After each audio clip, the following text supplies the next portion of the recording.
Hai Diker, selamat datang di podcast The Investigator.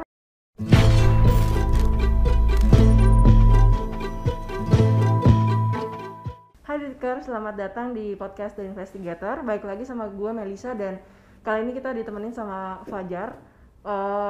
Gue pengen bahas artikel yang terbit di Detik X pekan ini, yaitu soal anak-anak magang yang dieksploitasi nih sama perusahaan tempat mereka bekerja gitu.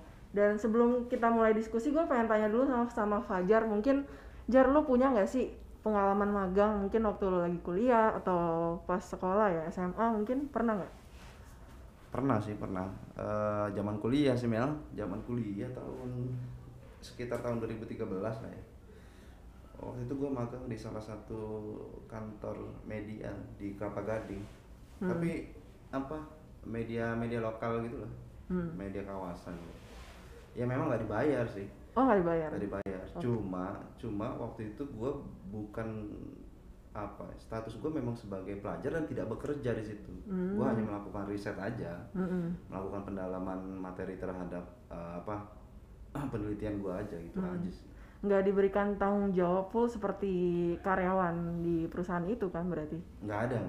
Cuma hanya sekedar untuk riset penelitian lo aja gitu ya? Iya, artinya gue berkantor di sana mendapatkan bimbingan dari yang lainnya, tapi tidak diberikan tugas atau beban pekerjaan gitu. Kalaupun diminta melakukan sesuatu itu dalam konteks belajar, bukan dalam konteks gua bekerja gitu, menghasilkan produk atau jasa untuk perusahaan tersebut, enggak. Nah ini kan kalau kasus yang dibahas di artikel lo ini kan lebih mengenaskan lagi ya, ngenes gitu istilahnya, karena memang dibayar sih lebih mendingan mungkin dari lo kalau dilihat secara upah ya. Dia dibayar 100.000 per bulan ya Jar ya? Iya, jadi ini kan gue cuma pengen cerita dulu dari awal. Kasus ini kan rame sebelumnya dari curhatan salah satu pemagang lah ya, anak magang di kampus Pedia, startup pendidikan begitu di wilayah Surabaya. Nah dia tuh curhat bahwa dia kerja 3 bulan gitu, sebulannya cuma dibayar 100.000 gitu. Nah yang menjadi problem yang akhirnya juga dia keluhkan adalah ketika dia resign, dia itu harus bayar 500.000. 500.000 itu untuk apa tuh? Denda katanya. Untuk denda. Anak magang pun sekarang dikenain denda ya. Nah itu yang menariknya, makanya akhirnya itu jadi jadi protes lah dari anak magang gitu. Dari anak magang. Dia nge-tweet ya Jar ya? Nge-tweet atau apa sih si anak magang itu curhatnya di mana? Awal di LinkedIn sih. LinkedIn. Oke.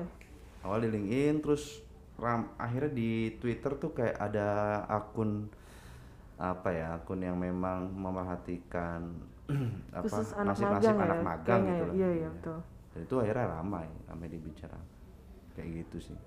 Ya awal mulanya karena bayarannya menurut mereka kecil, terus ya apalagi denda 500.000 gitu. Ya itu aja awalnya gitu.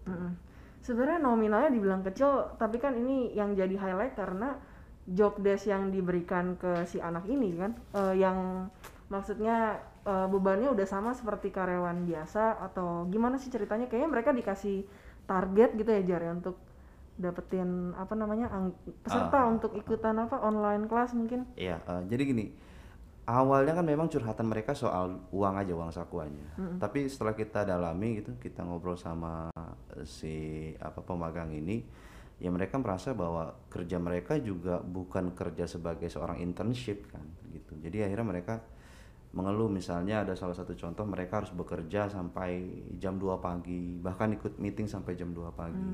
Ini narasumber yang lu wawancara langsung, dia magang di kampus Pedia. Terus ada juga yang bahkan sampai COVID ya, dia sakit COVID itu masih diminta untuk hadir meeting gitu. Masih mendingan kita dong kemarin. Kita kan COVID nggak ngapa-ngapain ya. Dibebas tugaskan lah istilahnya gitu. Tapi ini masih diminta meeting gitu. Lagi terus target-target kerja yang menurut mereka tidak masuk akal. Jadi ada 2 narasumber kan memang dari kampus Pedia, dan target kerjanya menurut mereka tidak masuk akal. Misalnya mereka diminta salah satunya untuk mencari 1.000 peserta untuk acara edu fair gitu ya. dengan waktu yang sangat-sangat singkat gitu. Terus mereka juga tidak bisa melakukan pendekatan secara canvassing gitu, turun ke lapangan Karena COVID ya. karena COVID-19 gitu. Terus lain lagi adalah mereka juga, satu hal yang menarik, mereka diminta berbohong ke salah satu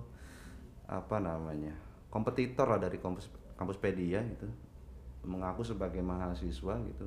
Mereka diminta untuk memata-matai sebetulnya, memata-matai kompetitor ini gitu. Jadi detektif ya. Nah itu yang jadi dikeluhkan kemarin ketika akhirnya ketahuan bahwa mereka sedang memata-matai itu. Si pemagang ini malah dimarahi begitu, dan ketika dia mau resign kok ada denda 500.000, itu yang akhirnya menjadi trigger barangkali ya untuk dia curhat di sosial media ini. Dan denda ini bukan cuma sekedar ancaman doang, tapi pada prakteknya memang ada ya. Ada.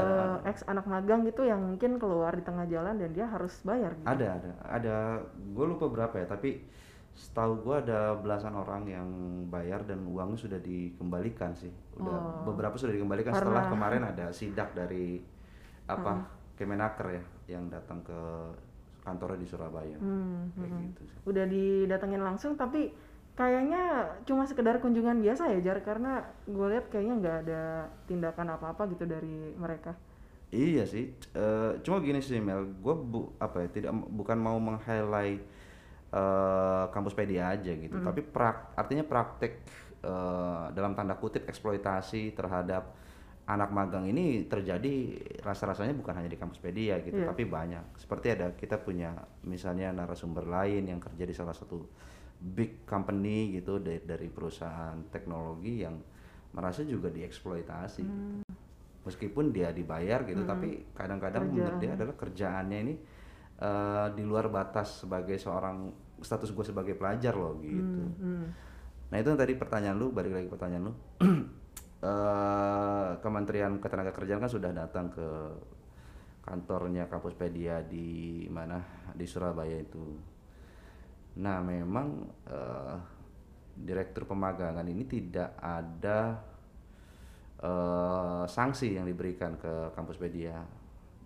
Problemnya menurut dia adalah bahwa yang magang di Kampuspedia ini pelajar gitu. Sementara yang masuk concern dari Kementerian Ketenagakerjaan itu adalah mereka yang berstatus sebagai pemagang, tapi sebagai pencari kerja. Artinya bukan sebagai bukan sebagai pelajar atau bukan dalam konteks pendidikan. Mereka memang magang untuk mencari kerja, untuk meningkatkan kompetensi.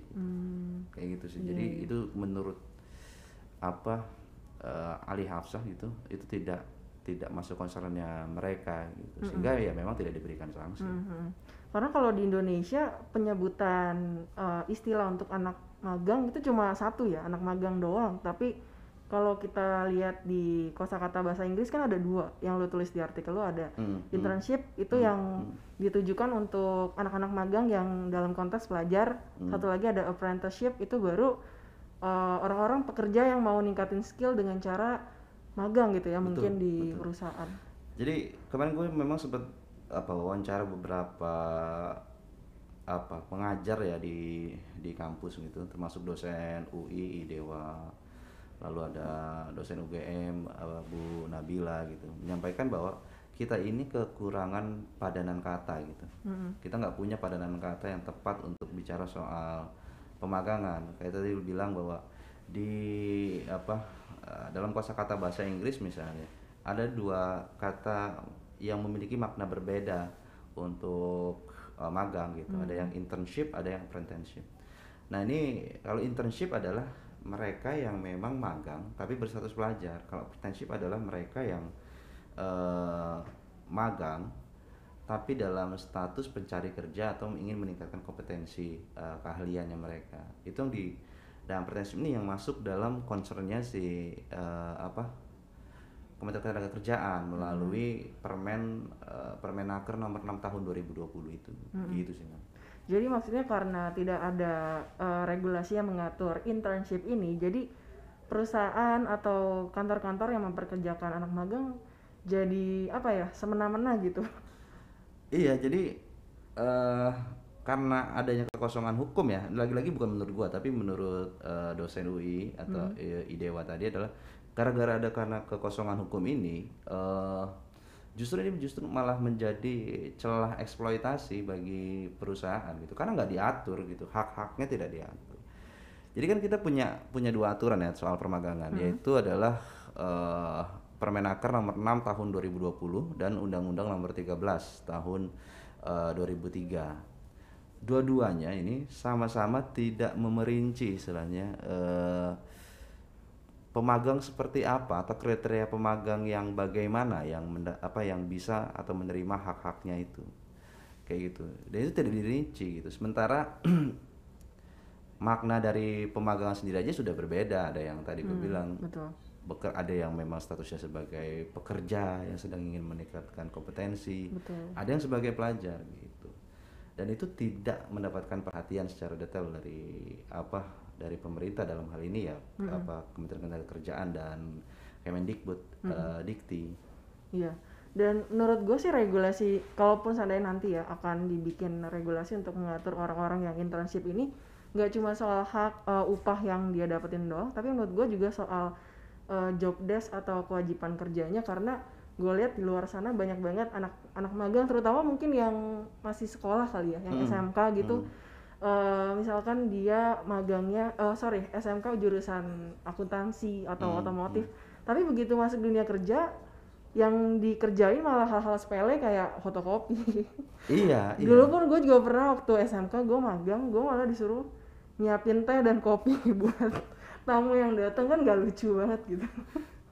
Padahal jurusan lo apa SMK? Gue akuntansi dulu. Akuntansi. Iya, nyasar ke sini. Jadi tiba-tiba jadi hospitality kayak gitu ya. Iya. Melayani orang. Dan itu bukan gue doang, maksudnya dulu ya cerita-cerita teman-teman lah, banyak dengar mereka yang juga kurang lebih mengalami hal yang sama gitu. Nggak tahu ya kalau sekarang anak-anak SMA masih kayak gitu atau zaman gue aja dulu, gue nggak ngerti sih. Iya, kemarin gue ngobrol sama Mbak Filzah ya, anggota sindikasi. Memang sampai sekarang tuh masih banyak praktik seperti itu. Paling banyak menurut dia adalah di perhotelan gitu. Karena ada yang sampai kerja shift malam gitu. Dan ini terjadi bukan sama anak kuliah ya, tapi sama anak SMK. Karena kan SMK vokasi ya.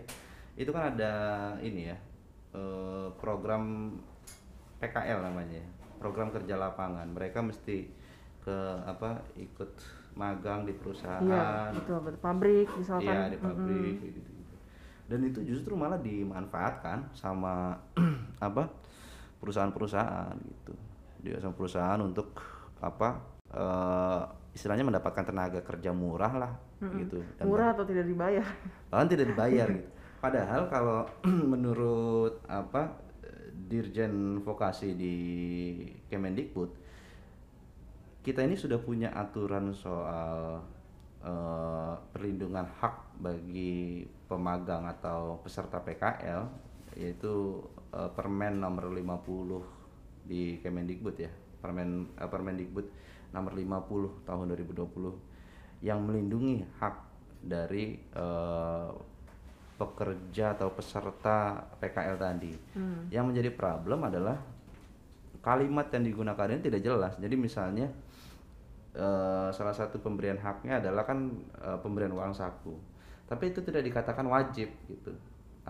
Bahasanya adalah perusahaan dapat memberikan uang saku, dapat memberikan jaminan kesehatan. Itu kan jadi opsi dong. Iya, betul. Kayak gitu. Jadi ya kan gue boleh aja ngasih. Iya.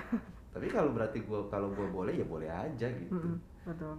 Kalau nggak boleh, kayak misalnya kalau gue nggak ngasih ya nggak apa-apa berarti dong gitu. Itu yang akhirnya menurut Filzah ini anggota sindikasi gini, ini juga yang dimanfaatkan akhirnya sama perusahaan untuk melakukan eksploitasi terhadap anak magang. Dan ini walaupun perusahaan-perusahaan yang misalkan perusahaan besar atau seperti kampus media yang kalau kita lihat di fotonya tempat kantor kerjanya kan model-model yang startup, anak muda banget. Betul. Ya. Mungkin kalau sekedar lihat fotonya dari website atau Instagram pasti menarik banget gitu kan buat anak-anak magang, ternyata pada kenyataannya nggak seindah yang mereka bayangkan gitu. Iya, yang pasti gini sih, banyak dalam tanda kutip pelajar-pelajar yang akhirnya tertipu karena melihat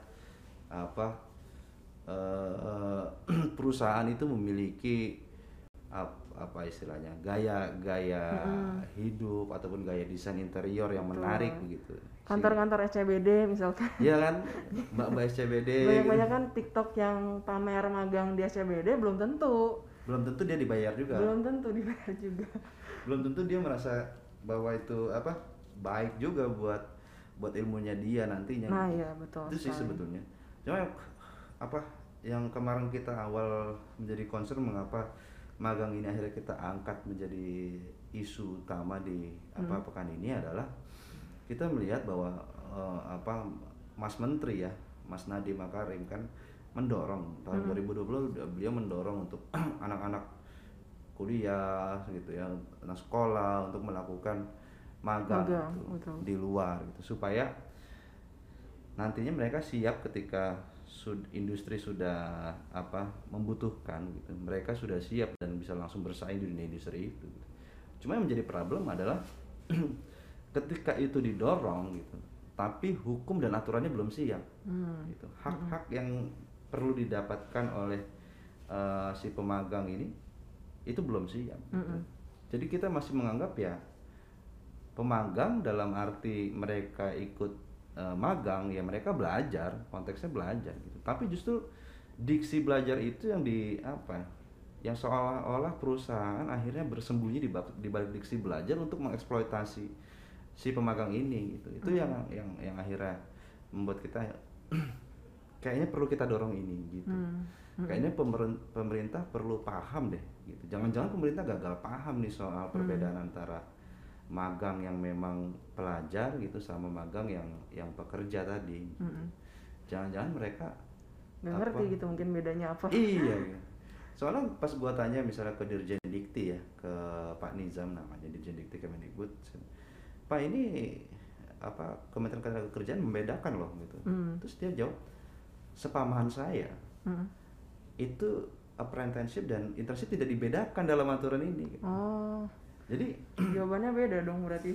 Iya, kayaknya ada mispersepsi lah dari para pemangku kebijakan gitu. Jadi menurut gue ini perlu banget diobrolin, bahkan bukan menurut gue juga sih, menurut para narasumber juga.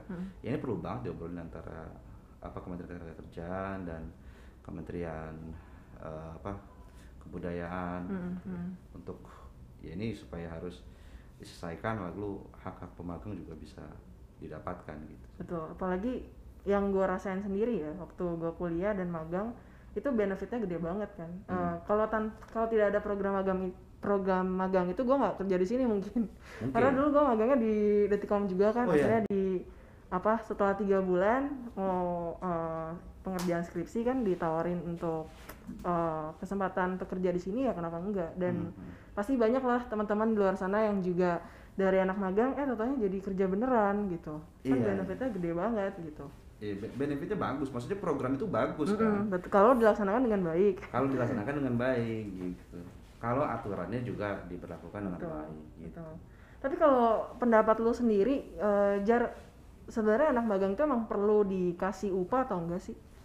Perlu sih menurut gue. Karena gue merasakan misalnya ya walaupun gue waktu itu dalam konteks belajar ya itu gue ya butuh duit buat misalnya gue berangkat ke kantornya. Setidaknya ongkos gitu. lah. Iya gitu. Ongkos. Terus kalau sekarang misalnya mungkin secara online gue buat pulsa, kuota dan lain segala macam gitu kan. Dan itu kan waktu kita tercurah untuk itu kan, untuk pekerjaan itu kan, untuk kantor atau perusahaan yang tempat kita magang sebetulnya. Dan waktu itu kan perlu dibayar. Betul banget, betul. Hal-hal basic lah, nggak usah ngomongin soal jajan dulu. Ongkos aja sama keperluan-keperluan yang kayak tadi lo sebut itu, setidaknya harus di cover sama perusahaan tempat kita kerja gitu ya. Ya memang rekomendasinya adalah dari dosen UGM minimal istilahnya 1/3 dari UMR gitu.